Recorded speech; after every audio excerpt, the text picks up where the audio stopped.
Welcome to the Daily Message. Today we celebrate the feast of St. Francis Xavier.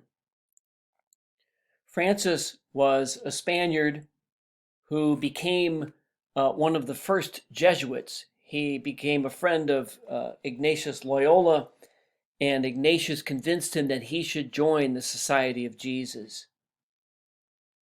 Francis is known especially for being a missionary to Asia.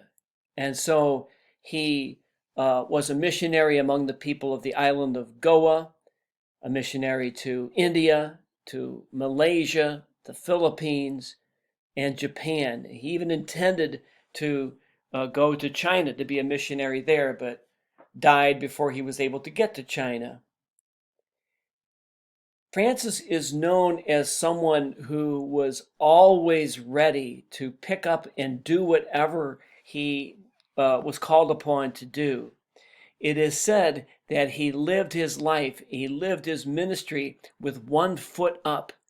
In other words, he was always ready to do what his superiors and always ready to do what the Lord asked of him.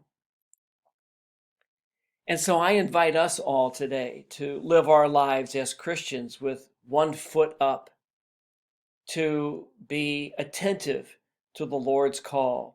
We don't know what we're going to be called to do today. We don't know how we're going to be called to respond to the call of Jesus, to be a good person in some way today. We don't know, but we can be ready. We can be attentive. We can listen to the call. We can live as St. Francis Xavier did, with one foot up, ready to serve our God.